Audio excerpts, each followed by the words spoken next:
Alhamdulillah. Alhamdulillah. Wassalatu wassalamu ala sayyidina wa maulana rasulillah sallallahu alayhi wa sallam. Bien.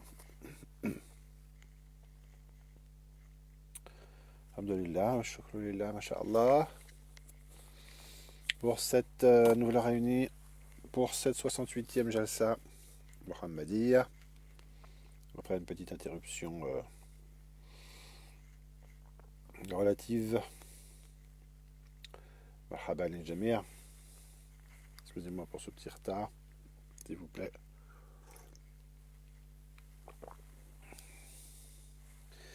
On fait pas toujours ce qu'on veut, alhamdulillah, ala kulli hal. Wala hawla wala quwwata illa billah al-ali al-azim. On est toujours dans ce 5e article thématique centré sur la prière sur le prophète sallallahu alayhi wa sallam dans son usage initiatique, c'est-à-dire l'intérêt dans le soulouk et particulièrement en rapport avec le manque d'irshad, la raréfaction de shuyukh, ce qu'il en est dit dans le soulouk par des maîtres depuis des centaines d'années à la fin des temps. Radiyallahu anhu marda.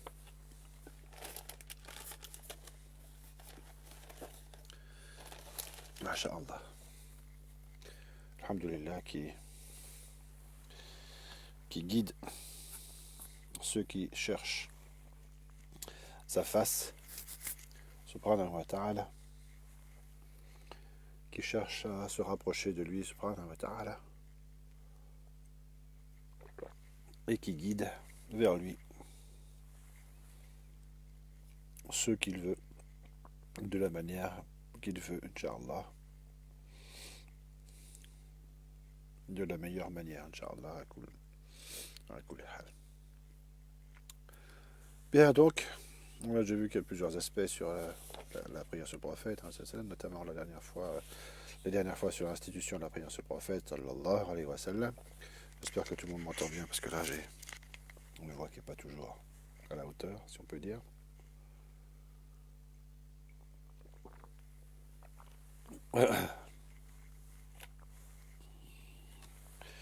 Et sur, qu'est-ce que c'était la fois dernière? Oui, sur le fameux hadith de Ubay ibn Ka'b. Comment, quelle part quantitative et quelle part qualitative donnée au prophète, sallallahu alayhi wa sallam, et à la prière sur le prophète, sallallahu alayhi wa sallam, dans le soulouk.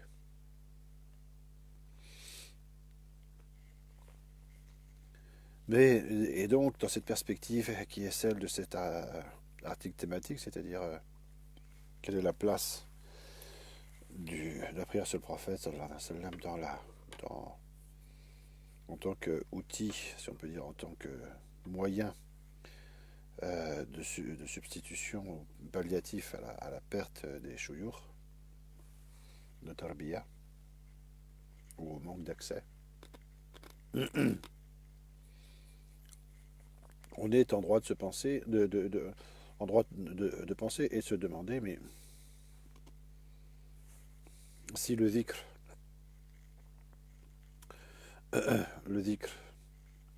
sous-entendu le dhikr d'Allah, Azza wa Jal, est évidemment central et voilà, un pilier central de la ibada en général et du soulouk en particulier.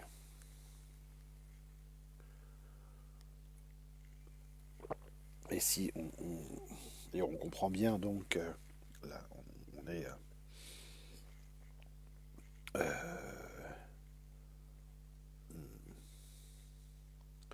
met en œuvre ce moyen pour se concentrer et se rapprocher, se concentrer sur Allah subhanahu wa ta'ala et rapprocher son être d'Allah subhanahu wa ta'ala,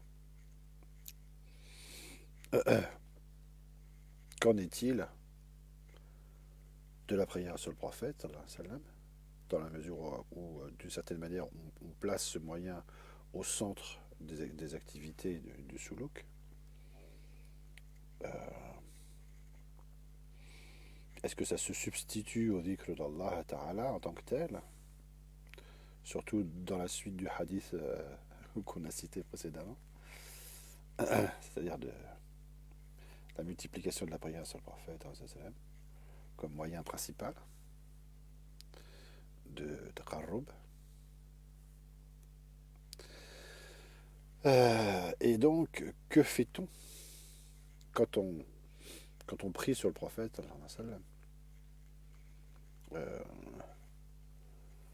finalement, qu'est-ce que en quoi est-on concerné? Quel est le cheminement à espérer ou qu'est-ce qui est sollicité? Qu'est-ce qui est mis en œuvre dans la prière sur le prophète sallallahu alayhi wa sallam, dans cette perspective de soulouk?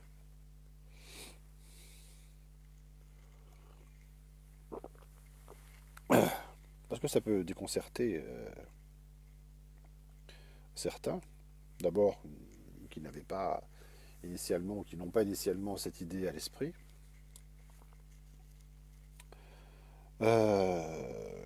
et qui ne comprennent pas de quoi il s'agit.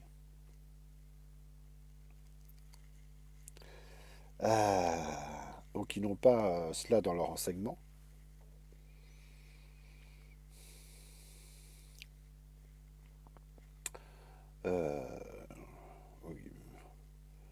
À tel point même qu'ils s'opposent à cette notion en disant que on ne peut pas, il n'est pas possible de faire le dhikr du prophète sallallahu alayhi wa sallam. On ne peut pas, il n'est pas juste de parler du dhikr du prophète sallallahu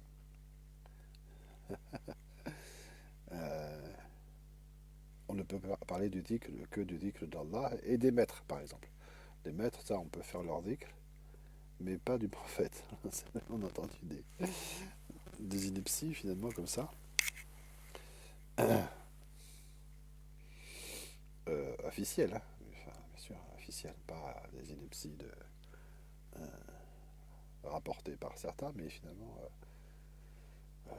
comme une position méthodique dans tel et tel groupe ou branche, etc. Bon, bref. Donc ça peut aller très loin. Ça peut aller très loin dans la difficulté qu'on peut avoir à comprendre de quoi il s'agit. Alors comme j'ai dit plusieurs fois déjà, et comme il est bon de le rappeler, ici on ne va pas immédiatement évoquer des choses d'ordre doctrinal, métaphysique, nécessairement très élevées, bien que quand même ça n'en soit pas totalement absent. Parce que c'est une présentation générale et parce que on est en train de faire quelque chose de cet ordre-là, de rassembler des données pour évoquer ces aspects plus doctrinaux. Mais enfin déjà, je pense que ça permet de comprendre parce que c'est sous l'égide de grands chouyours, et notamment ici d'Ibn Ata'illah al-Sakandari, radiyallahu anhu wa arda. Je pense que ça peut quand même être une très bonne introduction et pour savoir de quoi il s'agit et dans quel cadre on peut, dans quelle optique on peut envisager réellement et effectivement ces aspects. Et là, on va donc rentrer directement dans le sujet en faisant une citation d'Ibn Ata'illah al-Sakandari, deuxième khalifa du Cheikh Abul Hassan Shadhili radiyallahu anhuma. On rapporte que le prophète a dit. Alors je n'ai pas sallallahu alayhi wa sallam, je n'ai pas noté la référence là, peut-être que c'est la même référence que celle que je cite après, mais peu importe en réalité. écouter.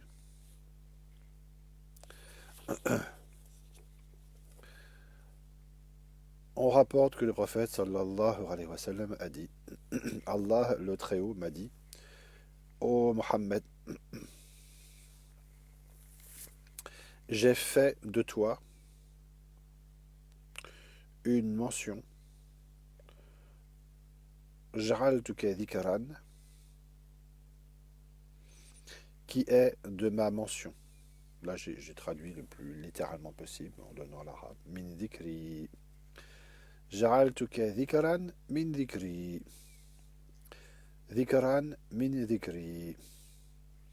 Une mention à partir de ma mention, ou de ma mention. Qui se souvient de toi? Man dhakaraka se souvient de moi. Je pense que c'est dhakarani. Et qui t'aime, m'aime. Alors, qui t'aime, m'aime. On a des références coraniques.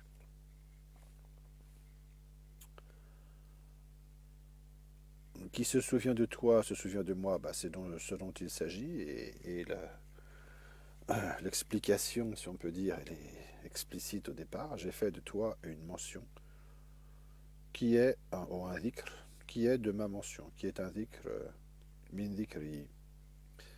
Ja'altuka dhikran min dhikri. Alors ça peut sembler quand même assez étonnant. Dhikran min dhikri. Extérieurement, on peut se rappeler cette notion que la partie Muhammadun Rasulullah est directement liée à la ilaha illallah dans la double shahada. La ilaha illallah, Muhammadun Rasulullah. Et que il y a expressément, formellement, une apposition qui n'est pas sans intérêt, ni sans effet, ni sans exprimer une réalité. À tel point, notamment pour relever un compte-rendu d'une conférence assez récente à ce sujet sur la calligraphie du Cheikh El-Qandoussi, on peut aller assez loin dans ces considérations de rapport entre le nom du prophète sallallahu alayhi wa sallam et le nom d'Allah Azza wa Jal, Ismul Jalal, Ismu Allah. On reviendra sur ces questions d'ailleurs peut-être dans un article prochainement qui rendra compte de cette étude qui a été faite par un de nos frères bien-aimés, Sidi Hassan. Jazahullah. Khair al-jaza. Les descriptions en quelque sorte techniques qui concernent parfois de manière très détaillée la pratique du dhikr d'Allah subhanahu wa ta'ala sont nombreuses et suffisamment accessibles, même si on ne les considère que théoriquement, au moins théoriquement donc, pour se faire une idée assez précise de ce dont il s'agit et que l'on comprenne l'importance d'une telle pratique et sa cohérence avec l'objet du suluk. Il est vrai qu'on peut aussi, par contre, valablement s'interroger sur la nature de l'activité réelle que constitue la prière sur le prophète sallallahu alayhi wa sallam et sa multiplication. Mais c'est pareil que le dhikr d'Allah subhanahu wa ta'ala et sa multiplication, c'est ce rapport qualitatif et quantitatif, surtout dans un cadre initiatique dans lequel elle peut être envisagée comme un moyen principal de travail et comme susceptible d'induire un irshad.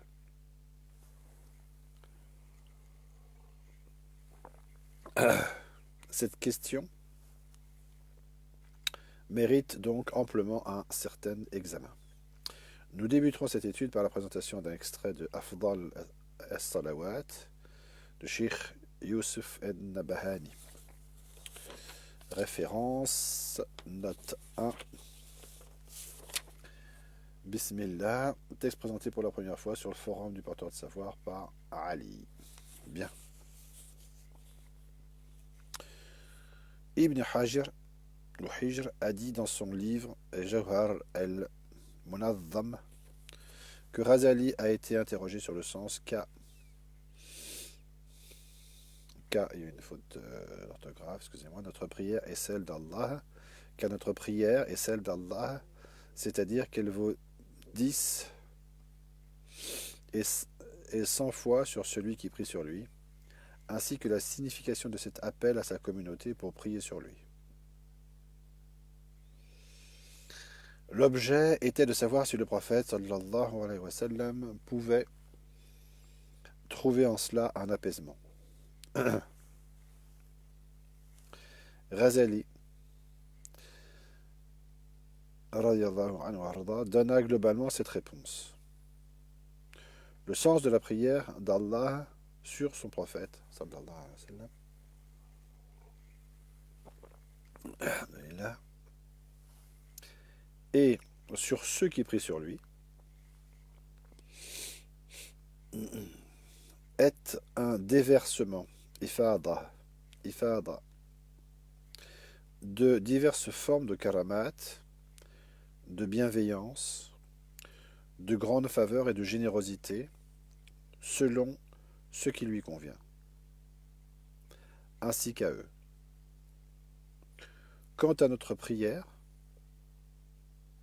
c'est ce qui convient, je pense que c'est au prophète, sallallahu alayhi wa sallam, et à eux, les gens qui prient sur lui. Quant à notre prière et celle des anges sur lui, sallallahu alayhi wa sallam, son sens à celui d'une demande, et d'une supplique appelant toutes ses perfections qu'on a évoquées précédemment, et du désir intense de les voir s'épandre sur lui. Donc il y a une action réelle ou une demande d'action réelle, si on peut dire. Mais c'est, voilà, suivant la provenance de la prière, l'origine, si on peut dire.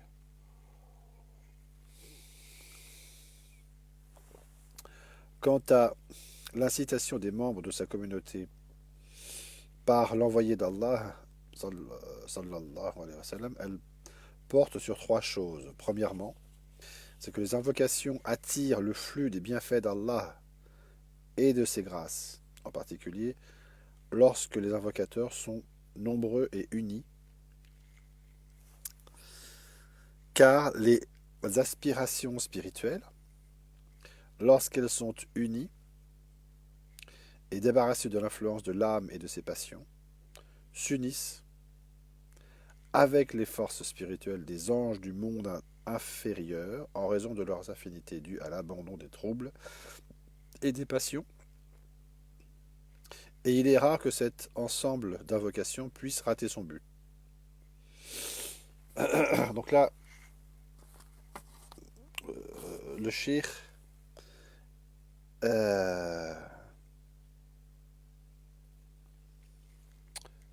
décrit ce qui se passe.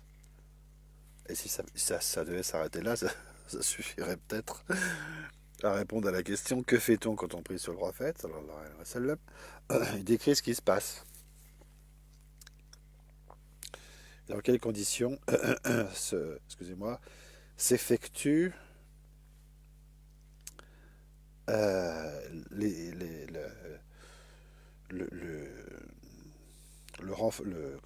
rassemblement, le renforcement, l'union des forces spirituelles avec les aspirations spirituelles dans un but spécifique.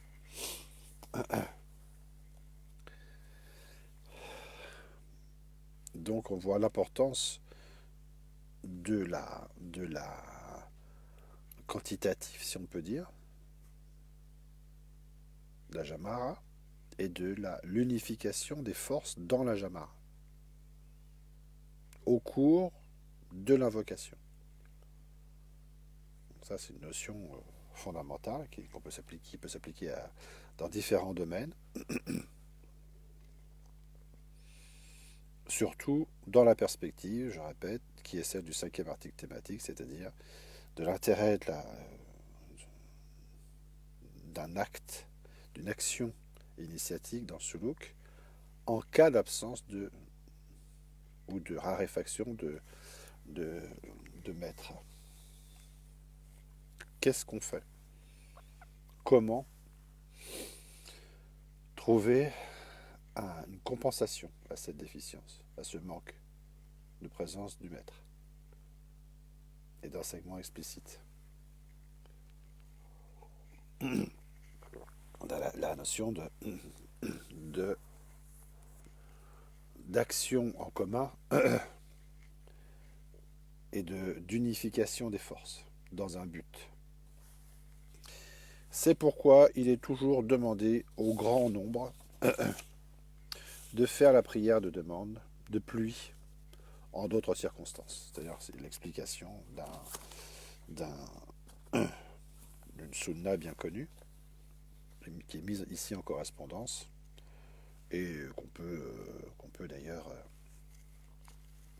interpréter, voilà aussi, si on dit que la pluie c'est la descente des influences spirituelles, on comprend l'intérêt.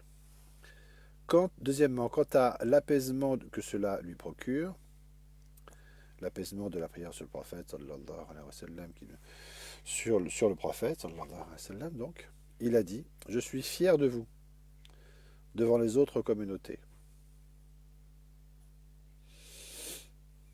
C'est un bénéfice secondaire, si on peut dire. C'est comme un savant qui, au cours de sa vie, éprouve de la satisfaction à voir que ses élèves, grâce à lui, ont réussi et obtenu la guidance, et ceux-ci l'aiment sincèrement et lui sont reconnaissants de ce qu'il a fait pour eux. Troisièmement, concernant sa compassion envers les membres de sa communauté, il les incite fortement à réaliser une bonne œuvre, une qurba, ou plutôt des bonnes œuvres, car la prière sur le prophète, sallallahu alayhi wa sallam, rassemble tous ces aspects-là. Comme un renouvellement de la foi en Allah, tajdid, puis en son envoyé, sallallahu alayhi wa sallam, puis de son immensité, puis une aide pour la demande des karamat qu'on fait pour lui, puis dans le jour dernier dans lequel se trouve la plupart de ces karamats. De plus, dans la prière sur le prophète, sallallahu alayhi wa sallam, on évoque sa famille et ses compagnons. La miséricorde descendant lorsque l'on évoque les hommes vertueux. C'est ainsi une glorification d'Allah, subhanahu wa ta'ala, c'est-à-dire la prière sur le prophète, et du prophète, sallallahu alayhi wa sallam, en vertu de son lien avec lui.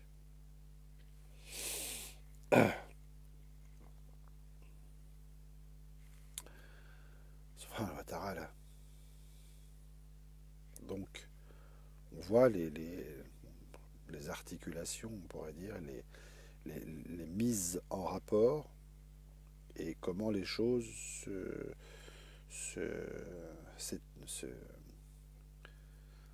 peuvent se comprendre et s'établir.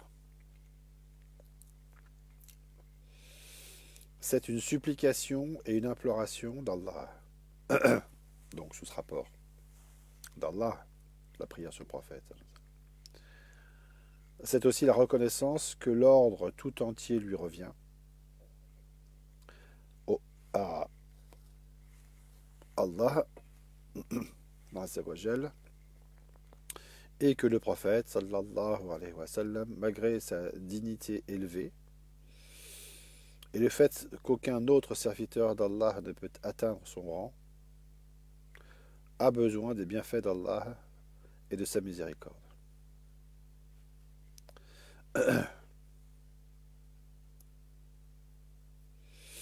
Dans l'espoir de pouvoir développer dans l'avenir au moins quelques-uns de ces points, Inch'Allah, rappelons aussi, à l'instar des maîtres de la voie, que le dhikr du prophète sallallahu alayhi wa sallam implique en quelque sorte celui d'Allah, extérieurement, formellement, subhanahu wa ta'ala, ne serait-ce que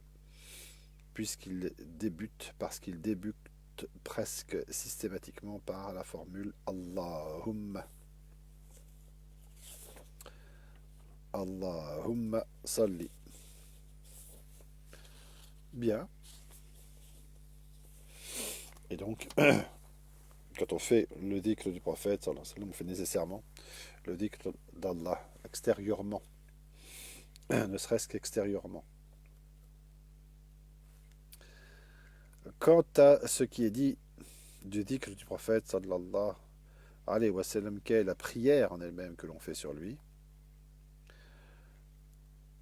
sallallahu alayhi wa sallam, nous rappelons la partie suivante du chapitre de la progression graduelle du cheminant dans la voie par les formules d'incantation, adhkar, et de la façon dont il est transféré de degré en degré du Cheikh Ibn Ata'illah et Sakandari, déjà édité sur le porteur de savoir. Celui qui persévère, citation, dans les formules d'incantation, adhkar, verra déferler sur lui des lumières et se lever pour lui les voiles couvrant les réalités cachées.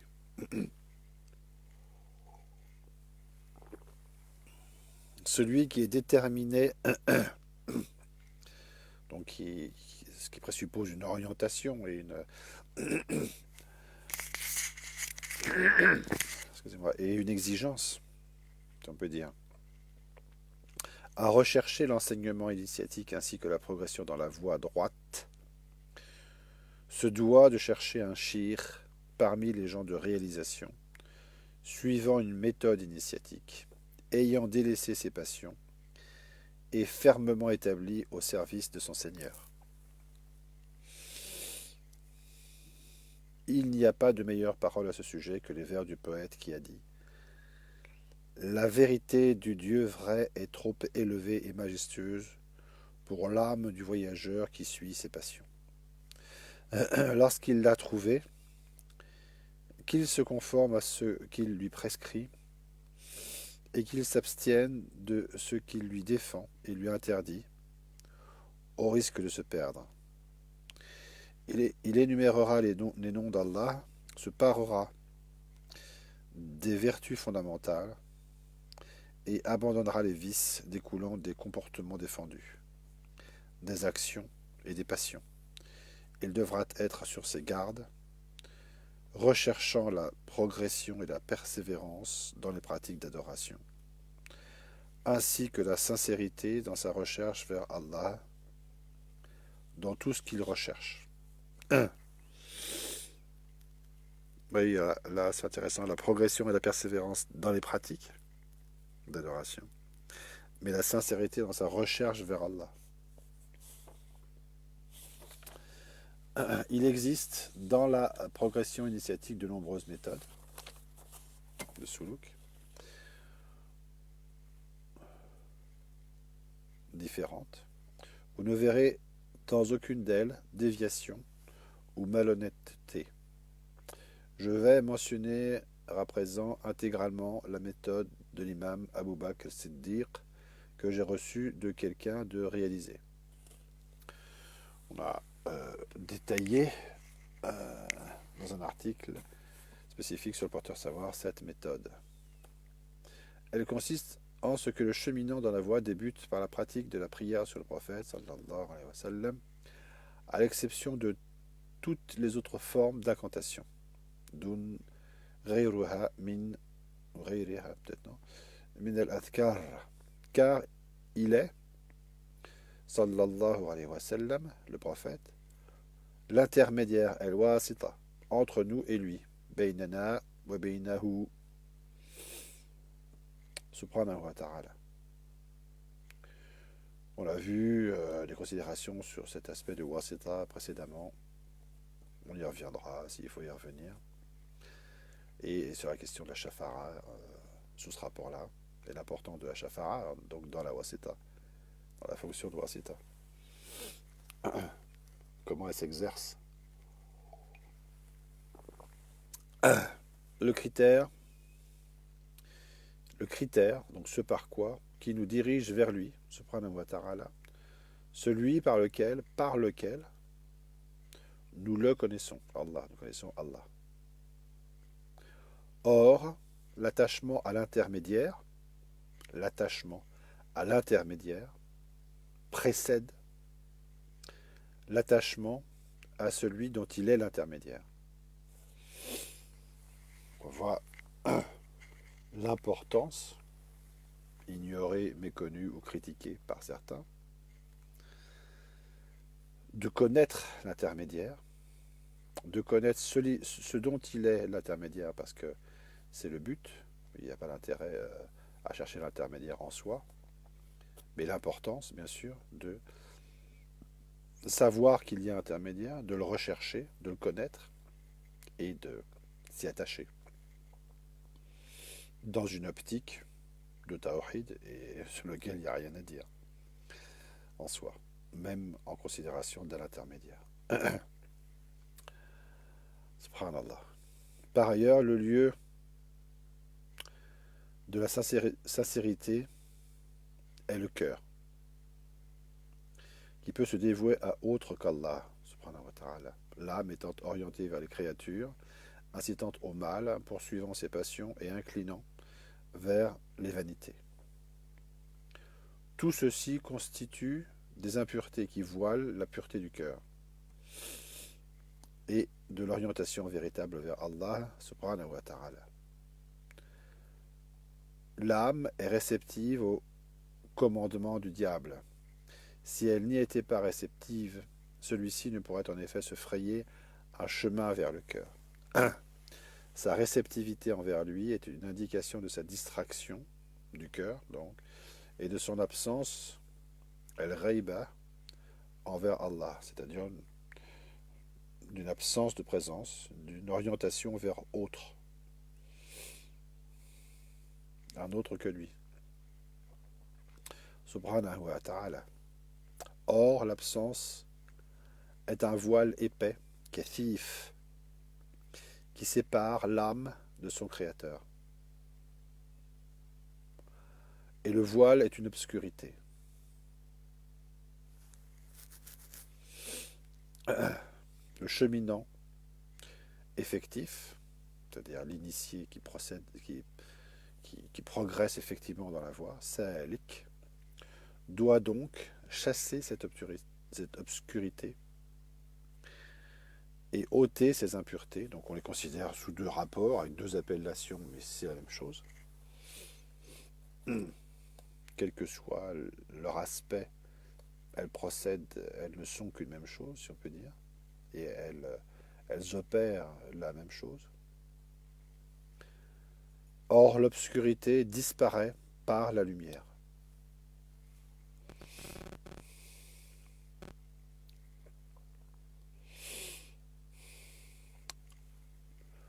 Il est rapporté qu'il a dit, sallallahu alayhi wa sallam, en vérité, la prière sur moi est une lumière. Et les impuretés sont enlevées par ce qui purifie. On rapporte dans un hadith qu'il a dit, les œuvres des croyants sont purifiées et nettoyées de la rouille par la prière qu'ils font sur moi. Vous voyez, toutes ces notions qui sont concordantes, bien sûr. L'importance de considérer la chose sous l'aspect de la lumière. C'est pour cela qu'il est prescrit au commencement de la voie à celui qui cherche, qui chemine, à celui qui chemine au commencement de la voie, de pratiquer la prière sur le prophète sallallahu alayhi wa sallam, afin de purifier le lieu support de la pureté sincère, mahalul ikhlas, car il n'y a pas de pureté, car il n'y a de pureté, car il n'y a pas de pureté, faut que je mette mes lunettes, tant qu'il subsiste des imperfections.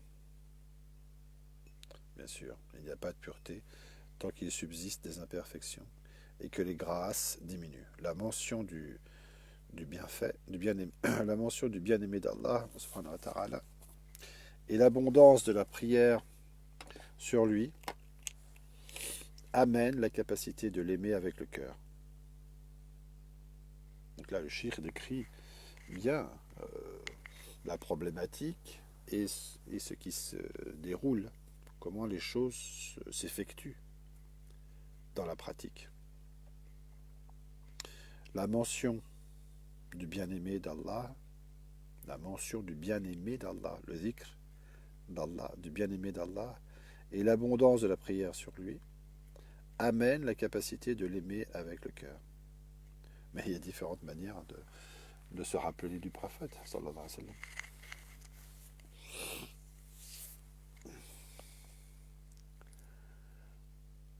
On a vu ça tout au début de ce 5e article, hein, quel est notre lien, quel est son lien au prophète, sallallahu alayhi wa sallam, et comment renforcer son lien avec le prophète, sallallahu alayhi wa sallam.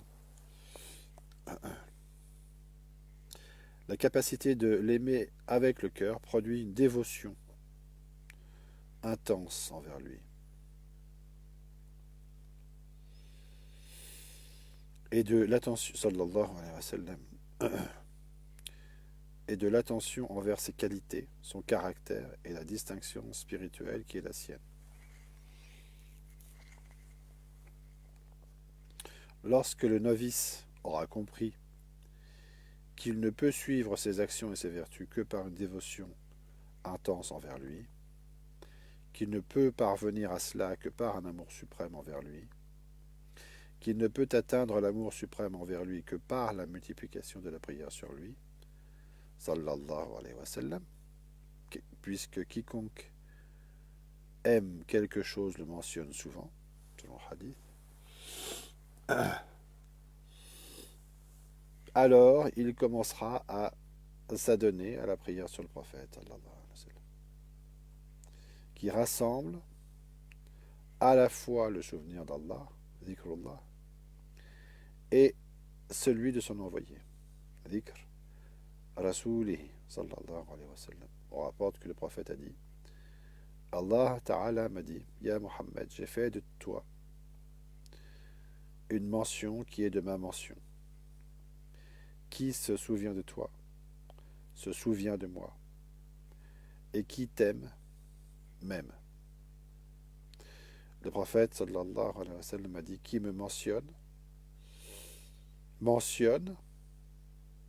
Allah par le fait même. J'ai insisté dans la traduction. Et qui m'aime, aime Allah par le fait même. Man dhakarani, c'est la parole du prophète sallallahu alayhi wa sallam, faqad dhakara Allah. Wa man ahabbani faqad ahabba Allah. En effet, lorsque celui qui fait la prière sur le prophète, al-musalli, dit Allahumma dans la prière sur le prophète, il invoque Allah. Wallahu a'lam. Wa salatu wa salam ala sayyidina Rasulillah sallallahu alayhi wa sallam.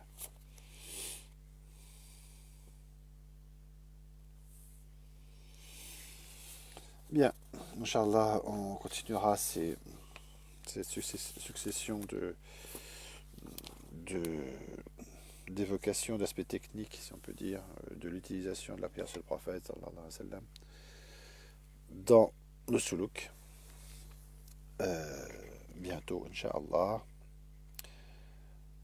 Wallahu a'lam, wa salatu wa salam ala ashrafil mursalin, sayyidina Rasulillah sallallahu alayhi wa sallam. Walhamdulillahi rabbil alamin. Assalamu alaikum wa rahmatullah wa barakatuh.